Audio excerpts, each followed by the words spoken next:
You can begin at any time. Well, okay. Good morning, everyone, and welcome to this Friday's edition of our G.I.B.S, which is the Golf Industry Business Seminar. We're lucky to have Alex Rothstein with us this morning from Callaway Golf. Alex, good morning. How are you?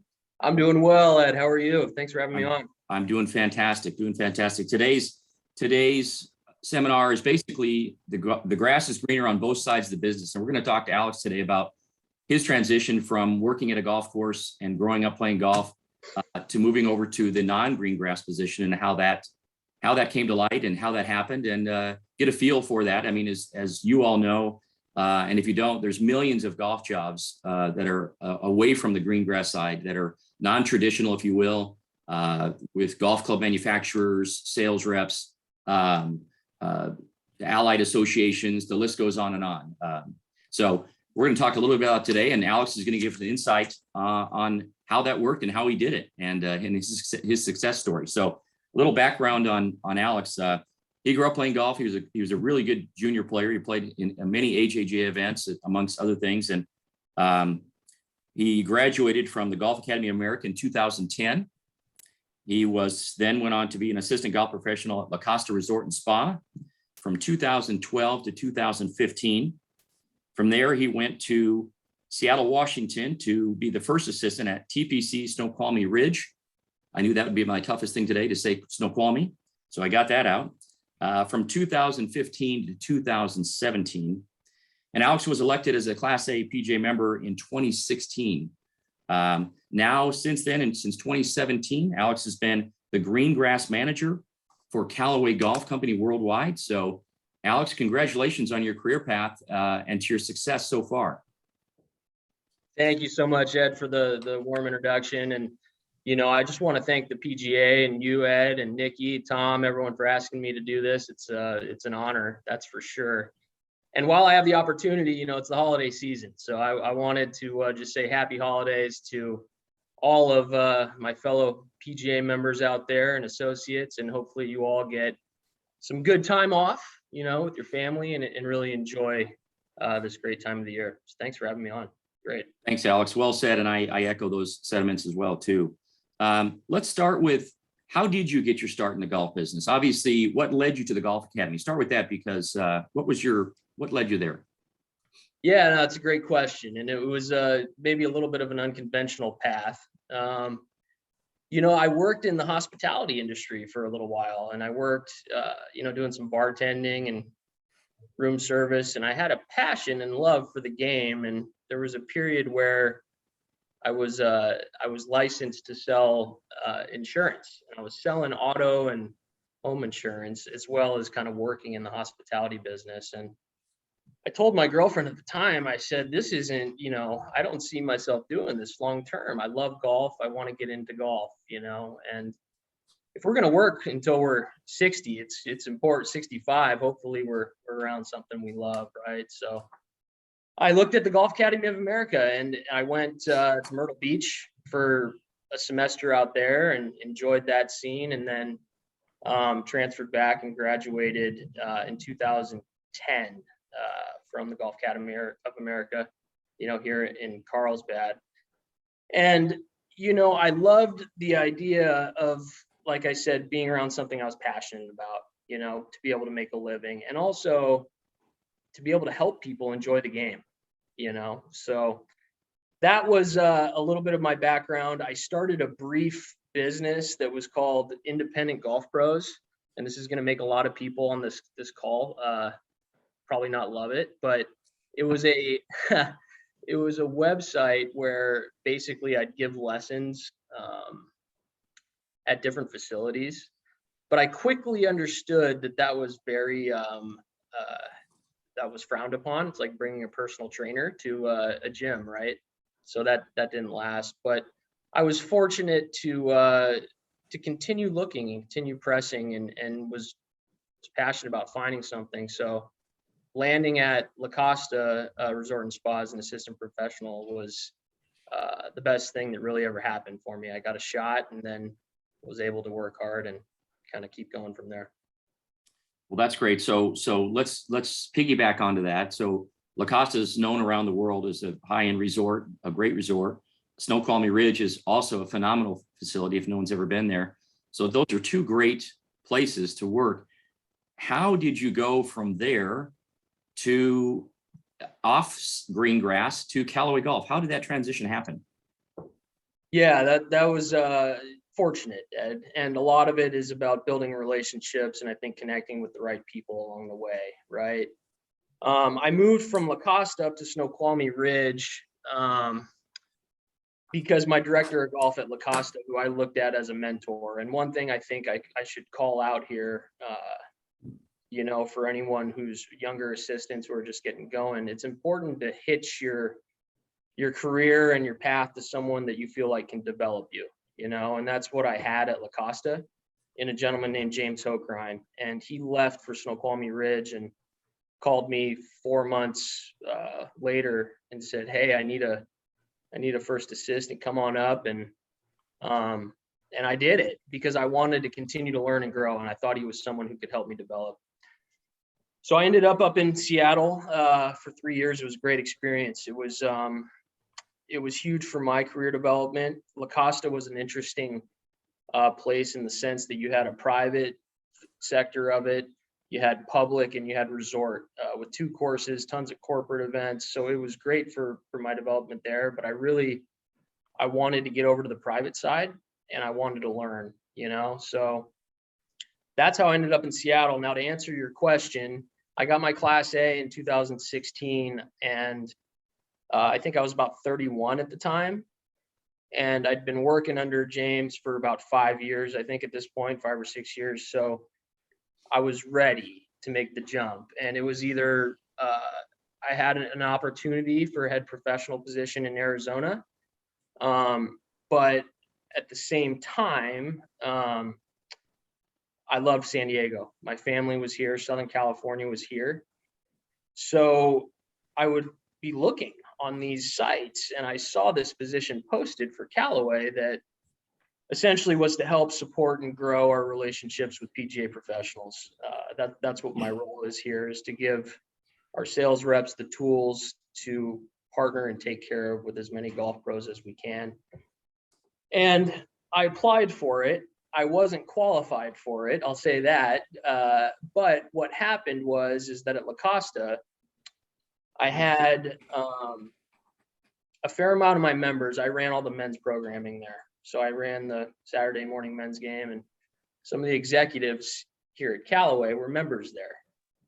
So I think that, they liked my personality or and my work ethic and things like that. So when I applied from Seattle for this position, I reached out to them. And, I think it's a good thing to call out too, is that whenever you move on from a current position, I made it a point to keep relationships healthy, not just with my employer, but with all the customers and members that I was interacting with every day. Because you never know when you may want to make a phone call and say, "Hey, can you put in a good word for me?" And that was kind of how it happened. When I was looking, I'll wrap this up in a second, but when I was looking, this is kind of funny because I'd be looking on the manufacturer websites, and all the positions, a lot of them posted are like engineer, accounting, computer aided design, and here I am, I'm, a humble golf pro. And then this one role was there, and it was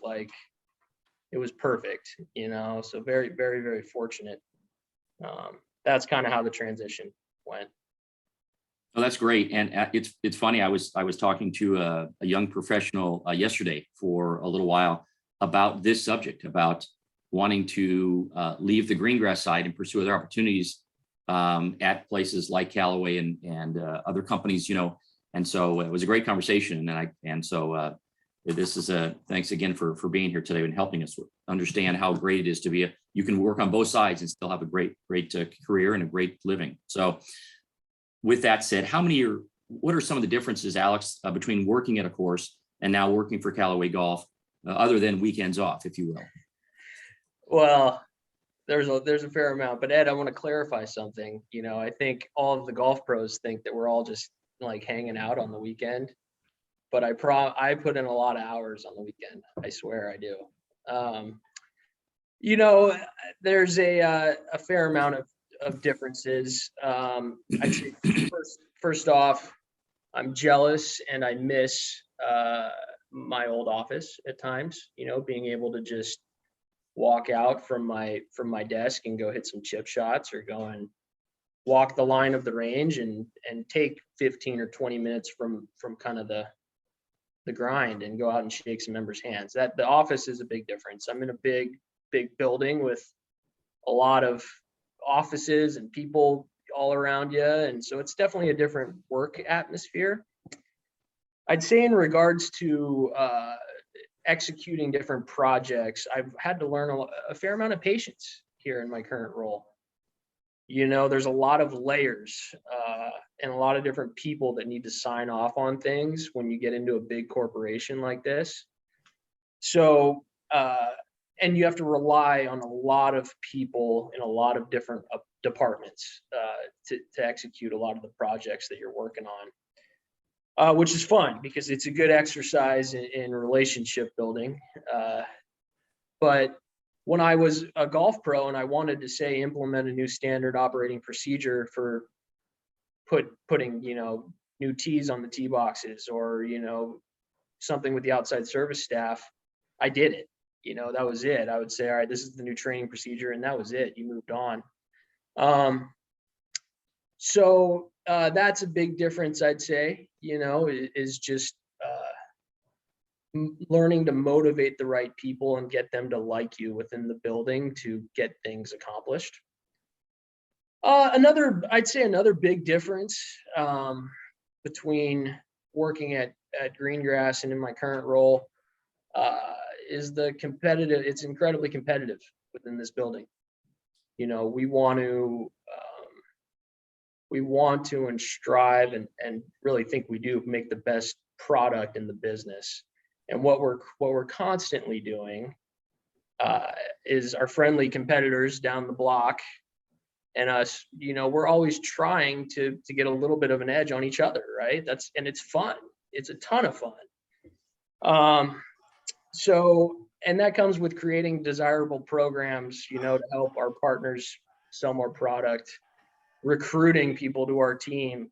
But once we get them, how do we retain them? Make sure that we're taking good care of the people that we have on board. Whereas, you know, when I was on the Greengrass side, my main focus was to make sure that I was creating a culture for my members and customers so they'd come to the golf course, they'd forget about all their work and their other stuff and just have a great time, you know. And that was a lot of fun too. But I know when I was at Snoqualmie Ridge, I wasn't like looking at the you know, golf, the other private club down the area and thinking, all right, how are we going to get, you know, 40 of their members over and, you know, that type of thing. So it's a lot of fun. It's super competitive, which I love. You know, it's a good time. Nice. That's it's interesting to hear you say that, and it is a competitive business. But again, when you thrive on that, it's great. And you're would you say that your past as a PJ professional, you know, coming up in business and being adaptable, right? Would you say that's a good word to use with your new position, that you constantly need to adapt to new situations because it'll help you every day? Absolutely. Yeah. It's, you got to get very comfortable being uncomfortable is a good way to put it. And because there's constant changes, you know, there'll be situations where my bosses will send me down a path and you put in 2-3 weeks, a month worth of work.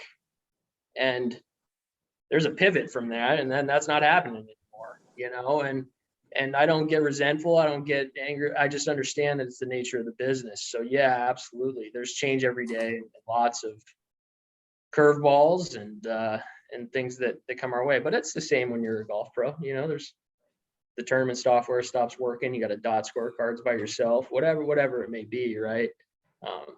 But yeah, definitely. Yeah, adaptability, I know, is always a key thing, and I've said that for years, and it's good to hear you reassure that that's the case there. So Alex, since you started with Callaway, you know, I mean, our industry is changing so quickly. When you look at all golf products, it doesn't matter whether it's rangefinders or golf clubs or whatever. What changes have you seen over the past years with Callaway, and what does the future look like there with what you're doing?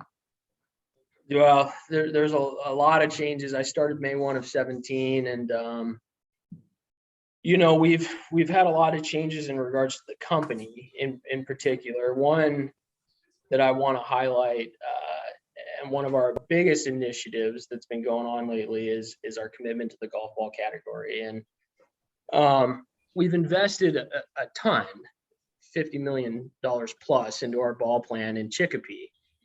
And that's because, we want to make sure that every ball that leaves that facility is perfect. And our competitors over in Massachusetts have done a phenomenal job, and they make a great golf ball, a fantastic golf ball. But we think we do too, and I want to show a couple pictures. I have some cool stuff that we're doing over in Chicopee, Massachusetts, that I think would be fun to show some of our partners, and I'll speak to some of them. Let's see if I can figure out how to share my screen here.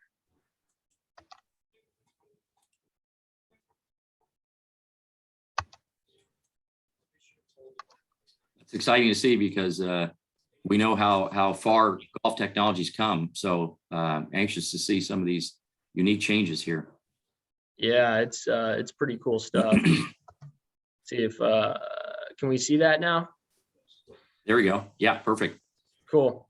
So this is our ball plan in Chicopee. It's where all of our Chrome Soft and premium urethane cover balls are made. And this right here is a picture of the mixer. You can see we had to extend the roof. We bought this mixer from Germany to come in and make sure that the cores are mixed perfectly.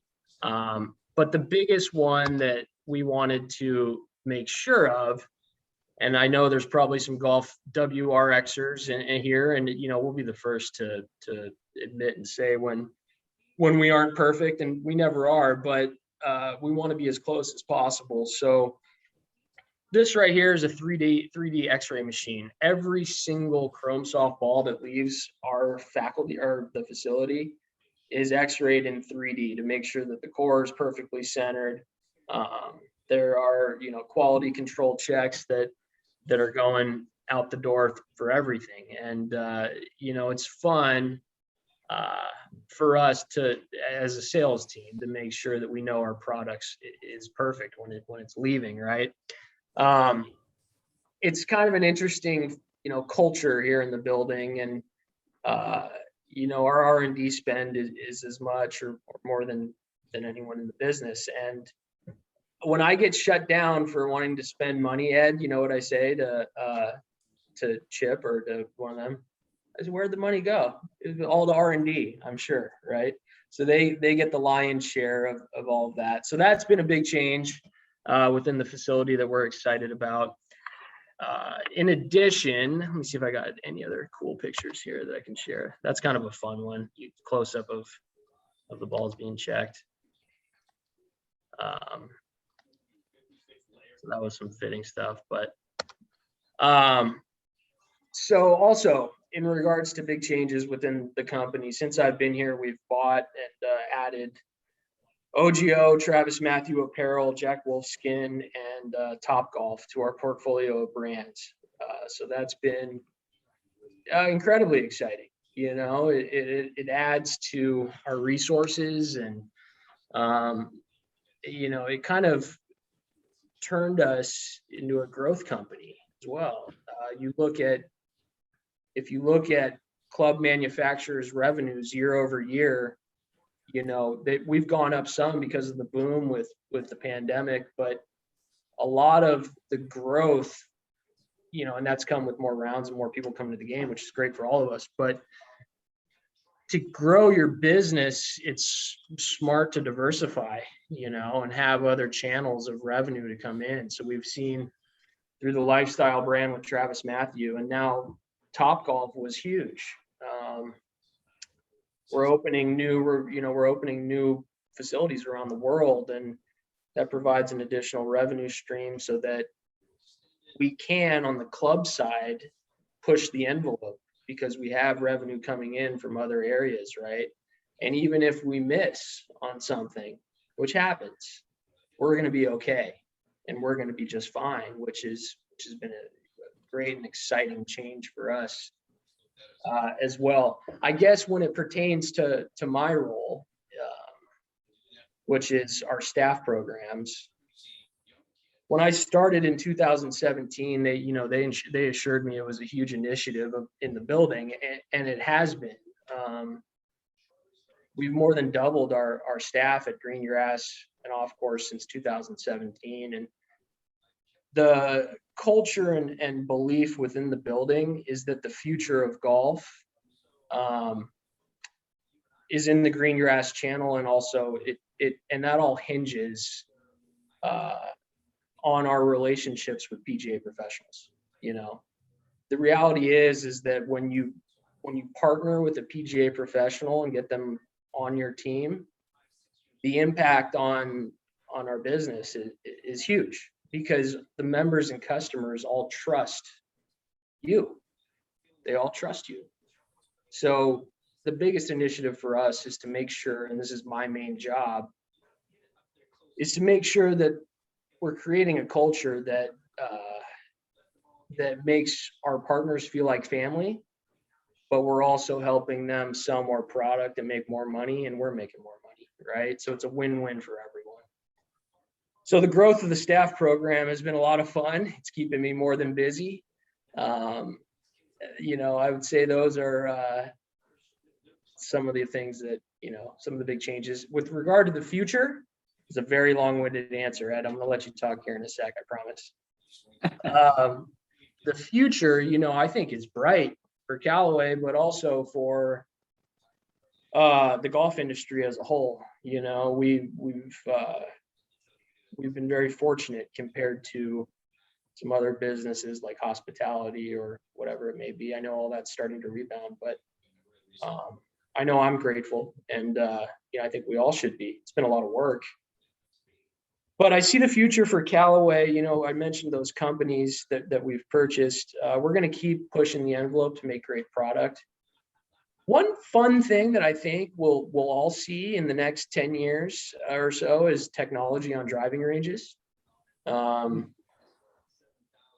and more, we all know the longer we can keep someone at a facility, the more revenue that we make, right? In food and beverage or retail. And we part of Top Golf, the umbrella is Top Tracer. So there's an initiative for us, to show the value in that product to a lot of our customers. I could see that, being installed in more and more facilities around the country, and giving, our partners an opportunity to grow their business through that channel.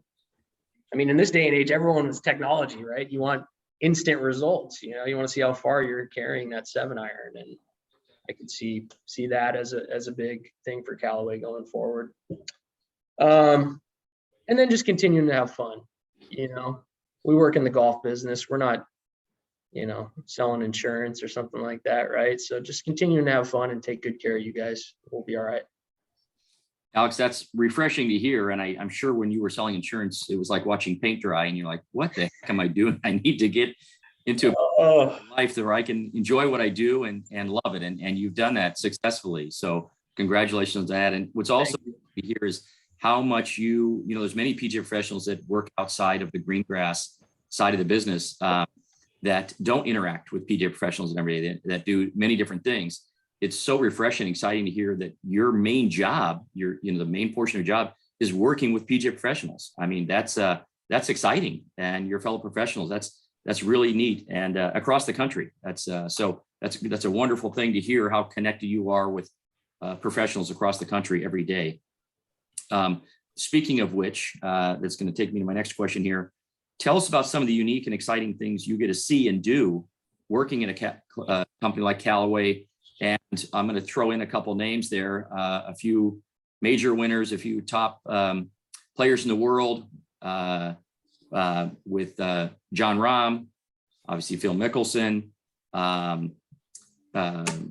Schauffele. You've got some players that you see that most of us just see on TV. How exciting is it when you've got some tour players and you know, that come to the facility and you get to hang out with them just like they were, you know, Joe Schmo. Is that pretty cool? What's that like?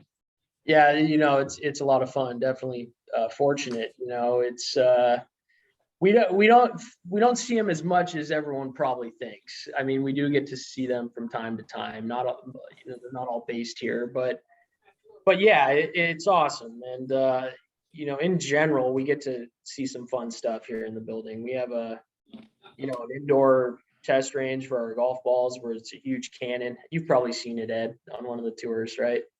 Yeah, you know, I have. It scared me the first time I saw it. It's pretty amazing. So yeah, the technology is overwhelming.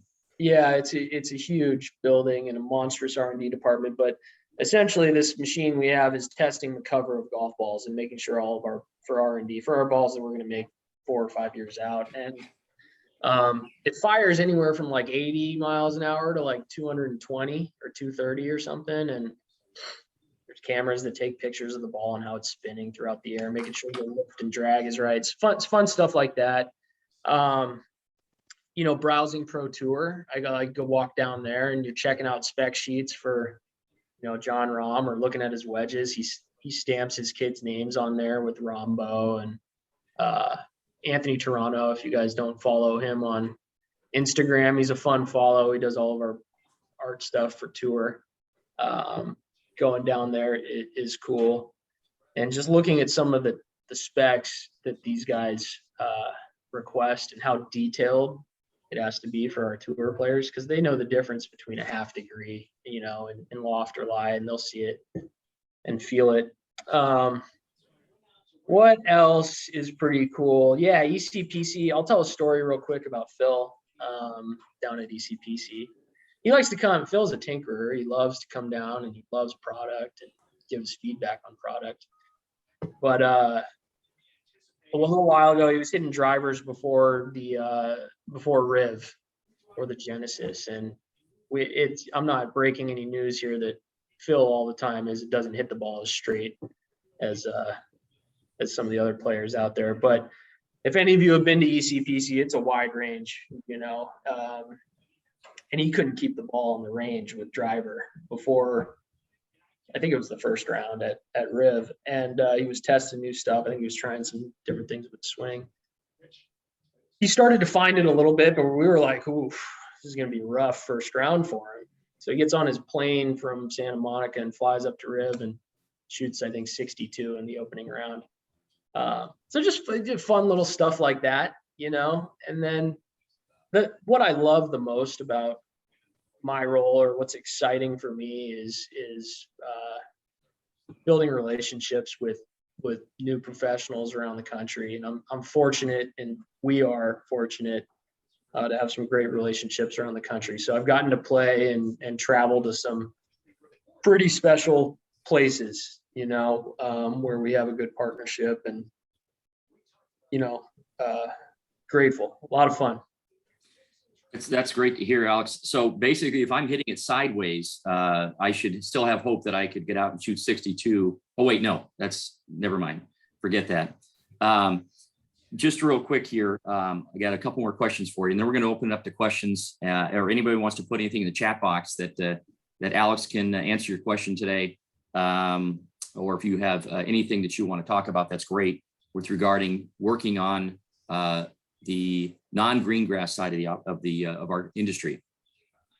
Alex, what advice would you give to someone like yourself 6 years ago, of an up and coming professional who wants to change their career from moving away from the golf course and working on the company side of a business or a corporate side of the business? How would they do that, and what advice would you have for them to pursue that? Yeah, it's a great question. You know, I'd first off, I would first recommend in any career change I like to put things on paper and look at the pros and cons of your current role, and maybe look at the benefits of what you're looking at doing, right? Just to make sure that, you know, it makes sense and it's the right fit. If it's something for sure that you're looking to do to get out of the green grass side and come over this way, this business is all built on relationships, right? So I would say to start, it would be to build a relationship with your local rep, right? And hitch your wagon to one of the manufacturers, whether it be Titleist, TaylorMade, hopefully it's Callaway, but to build a great relationship with that local rep, and provide them feedback on how they can get better. If there's a sales program, or if the rep isn't doing something that is helping you grow your business, we want to hear about it. There's a part of my job is engagement and reaching out for feedback to our staffers. And the worst feedback it's good feedback, but I need more of it. What can we do to get better? And everyone says, "Oh, you're doing great." I'm like, come on, there's got to be something, right? So providing that feedback to help us be better helps everyone get better, right? And that in turn should be providing value to the company. The last one I would say, to transfer from green grass over to this side, it always helps to sell a bunch of equipment for whatever manufacturer that you're hitched to, right? Then you get noticed by the people at headquarters, you get noticed by your local rep, and it's all a partnership, right? So they're gonna in turn take care of you with more no charge equipment or whatever it may be. And then the last one is patience. No matter what, I think in life, I try and exercise as much patience. Opportunities are going to come around if you're ethical and you do the little things like pick up some trash in the parking lot when people aren't looking. That type of thing, I think, goes a long way in life in general. And then good things will happen. Just keep smiling and trying. That I don't know if that was a good answer or not, but. Well, that is a good answer, and that's so true. In the notes that I've made here in the last few minutes, one of the things that continues to come up is networking. And you said that before about networking, and you're kind of always on stage, if that's fair to say, and you never know who's watching you. And you're a perfect example of that when you mentioned your relationships when you were at La Costa. They didn't forget that. You made an impression on them. The trash you picked up probably was fantastic. And they saw what kind of person you were. And so, when we're talking about careers, whether it's on the green grass side or off the green grass side, I think it's so important to emphasize to everybody on this call or anybody who watches this in the future is that networking is huge. And the impression you make on people can be lifelong. And so you're always on stage, you're always on notice, and people will notice that. And so it doesn't matter where your future holds in your career as a PGA professional or as an associate working towards a PGA professional. There's many opportunities out there in the business. Alex is a prime example of that with his transition to Callaway and all the things that he had done prior and all the things he's doing now to help golf, to help our industry, to help all the things we do. So Alex, thank you for that. I'm gonna open it up for questions. If there's anything in the chat box. If you want to put something in the chat box, I can read the question if you don't want to come on. But if there's anybody that has any questions for Alex or about Callaway or about, again, other things it would take to move over to a non-green grass company. It doesn't have to be a golf club company. It could be a question about what other things would you do to make that transition? So let's see if there's anybody that has anything to say or any questions, comments. Not all at once, no.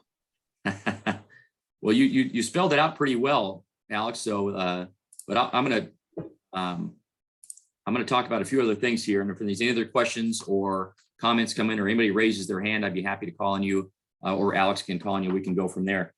I'm gonna put you on the spot here, Alex. And so next year is going to be a big year in golf. We've got a lot of things to look forward to. I'm sure Callaway's got a lot of unique and exciting things coming out that you can't really talk about. But what I'm going to try to do here is in front of everybody on this webinar today is to put you on the spot for all those people who would consider and want to maybe make the jump to a company and move over from the green grass side. I'd love to see if we could get a possible tour of Callaway HQ sometime set up next year. for our professionals and our associates in our section, and maybe do a seminar there about careers there and something like that. So you don't have to answer yes yet. Well, yes, you do. Go ahead and say yes, and then we'll figure out a date and time and how that would work. I just think it'd be beneficial to see, again, really life behind the scenes of for someone who would want to work at Callaway, for example. So I'm putting you on the spot. What do you think? Are you kidding? That's a great opportunity for us. Thank you for thinking of it. Yeah, of course. 100%. We'd love to have a group out and give them a tour, and we can, talk about career development and whatever you guys want. But yeah, that would be great. I'd love that. That's great to hear. I just wrote it down, so now you're on recording. It's going to happen. So we'll done. How people do you know? Again, I don't mean to put you on spot here, but because you are the highlight of today, how many PGA professionals work for Callaway worldwide? Do you have a guesstimate on that? Ooh, that's a good question. There's a lot of us here. A lot of our reps are as well. I would guess. I would guess probably 50 to 100 at least throughout the company. That's a complete guess. I don't know the exact number. I know that we have 90 reps around the country. I think about 15 of them or so are PGA members. There's another 10 or so at least just in sales that I can think of, or more probably. There's a good amount. There's a good amount that have transitioned to this side. All right, so two things here, and we'll wait for any questions to come in, but I want to say, I'm going to put you on the spot here. Since you've been with Callaway, and again, you've seen a lot of change over the past few years, enlighten our people who are on the call and people who watch in the future. Give me two highlights that you've had in your career at Callaway that are outstanding. And for those people who really want to make the jump over to the non-green grass side, I'm sure you've seen and done some pretty cool things, like you said. The Mickelson story was fantastic. Can you give us a couple other really unique things you've been able to experience that maybe none of us would see, because obviously, we don't work at Callaway or at another big company like that? Oh, it's a good question. A couple highlights. I mean, every day there's something going on here that's a highlight, but I've gotten to travel and, play some cool places that I wouldn't have gotten to play if I wasn't here. Geez, Ed, you're putting me on the spot here.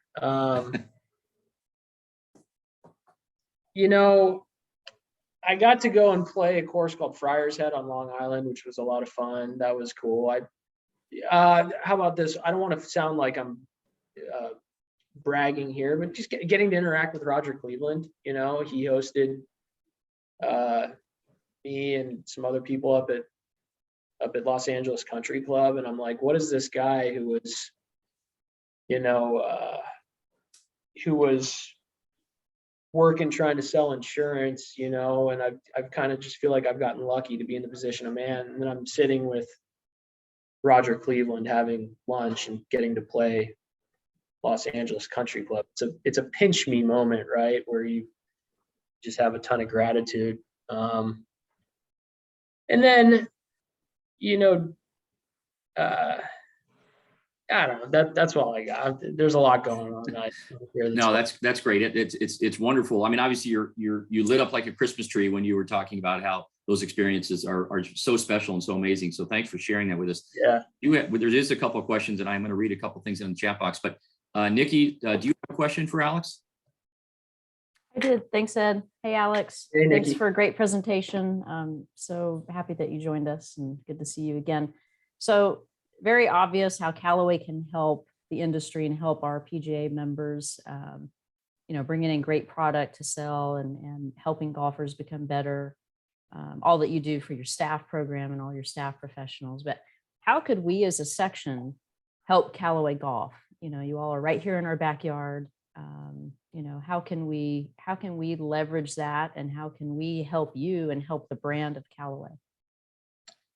Yeah, that's a great question. Well, I think for one, you're doing it right now, by inviting me to be on this panel is an honor, but it also allowed me and gave me the opportunity to showcase some of the fun stuff we've done with the ball plan, or maybe enlighten, some of our partners that are, and PGA professionals out there about some of the brands we've brought in, and kind of just letting me speak to the culture of how important our relationships with PGA professionals are. So I think this is a fantastic start, but Ed brought up a great one as well, having people here, at our headquarters to show them what we do as a company and show them some of our research and development capabilities, so they know about the brand, but also could see if it would be a place where they'd want to work. Because, I'm a firm believer that becoming a PGA member gives you a skill set that's transitional to a broad range of things. And we've talked about this being a relationship business. PGA professionals are the best with relationships. We're interacting with people every day, so I think those are some things we're already doing. So I think just more of what we've already kind of brainstormed on here today, Perfect. Thank you. Well, I'll be following up with you then. Sounds good. Thanks, Alex. Absolutely. Thanks, Nikki, for that. And Alex, I've got a couple of questions in the chat box I'm going to read to you, so you can address that or answer that. Jeff Johnson said, Alex, simply congratulations as the Callaway reaches its 40th year. I recall in 1982 as the start. Do you see golf shop sales diminishing in contrast to online sales significantly? That's a great question. No, I don't. I think that a lot of the customers and members at private facilities, but also if you're a regular at a municipal facility, I think part of this lands on the PGA professional to express to their customers how important it is and how much they want them to shop at their golf shop, right? But no, I do think we have to get creative as a company here, and then also in our golf shops, to make sure that the pricing is that we're able to get close to what's going on online, right? But I know a lot of members and people are they like shopping in their golf shop. I've talked to pros all over the country, and they're bringing in candles, and they're bringing in women's leisure wear, Lululemon, or so getting creative to make sure that we're capturing the business at the facility, I think, is key. But no, Callaway hasn't seen that, and really we want to keep all of the business at the golf course through the golf shop. That's our goal. That's great. I might be the only person in America that's not wearing Lululemon, so you might want to tell Chip too. That could be another purchase for the company, just FYI. I don't know if anyone wants to see you in Lululemon, Ed. Come on. Yeah, well said. Thank you very much. Jeff, thanks for that question. Here's another question from Tom Parker. To make the transition like this into equipment manufacturer, do you have to have a big background into equipment first? And then do you have to be a club fitter, et cetera? How much of a gearhead do you need to be? So to be 100% honest, I'm not a big gearhead. So I'd say, it's circumstantial. I think you got to have knowledge of some of the business side of it, and know what's going to help our partners sell more equipment. But there's so many different roles within the building. Fitting, for sure, fitting expertise helps. I did some studying, but I'm not a big gearhead. I only switch equipment. I switch drivers every year, but I'm not studying shafts and whatnot all the time. It's not a personal passion of mine. So I'd say it's not necessarily important. It couldn't hurt. So I think fitting, would be a bigger part of it. And I guess that kind of goes along with, but I didn't have a ton of experience in either when I came in. Well, thanks. And thanks, Tom, for that question. Do you have PGA professionals, you said, that are out in the field, obviously, but you have PGA professionals that work at HQ, I believe, that are not gearheads, if you will, that work in marketing and work in other departments that are, they came a different career path to get there. Obviously, they started on the green grass side as a PGA professional, but they're doing many different things there. Is that fair to say? Is that true? Yeah, absolutely. We have people in customer service. We have our sales reps out there. All of our sales reps have fitting day reps that are helping them fit. Everyone has a different skill set in here. Some people are better with relationships or public speaking or whatever it may be, and then You know, there's people that are in the fitting, and, you know, we have marketing people as well. Yeah, that are, their passion is trying to get the message out with through different channels, whether it's Instagram or whatnot. So a lot of different skill sets, even amongst our PGA professionals here. Well, that's great. That's great. It doesn't look like we have any more questions or chat box. Do you want to add anything at the end here, Alex? And then I'm going to sign off with a couple of comments and things like that too. Do you have anything else you want to add to our presentation today?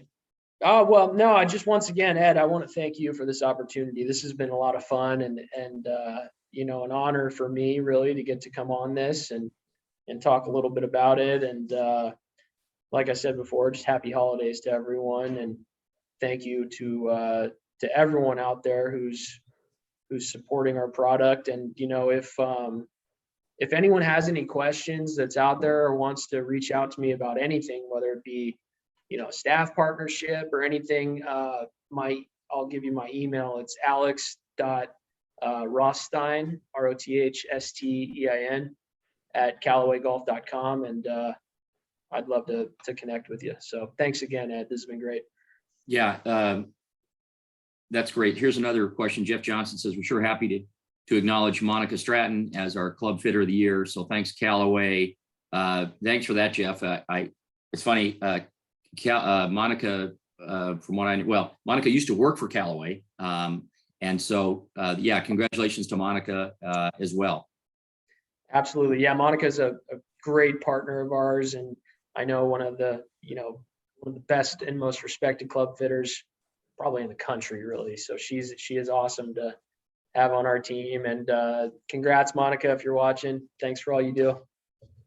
Yeah, that's great. I want to thank the section staff, Tom Addis, Nikki Gatch, Jeff Johnson, and Bryce for helping put this on today. I want to thank the education committee led by John Kulo. John, if you're on, thanks for all you do. John's our golf professional of the year. So these presentations and industry experts coming on wouldn't be possible without all the behind the scenes work. So thank you to them. And Alex, thank you to you very much for all you do for PGA professionals day in and day out, for Callaway Golf Worldwide. Thank you very much. We look forward to that tour next year, and I'll work with Alex to see if we can get that going. So thank you for that. And everybody on the call, I want to wish you happy holidays to you and yours. Be safe. And enjoy your family and friends during this time. So thank you very much. Thanks, everybody.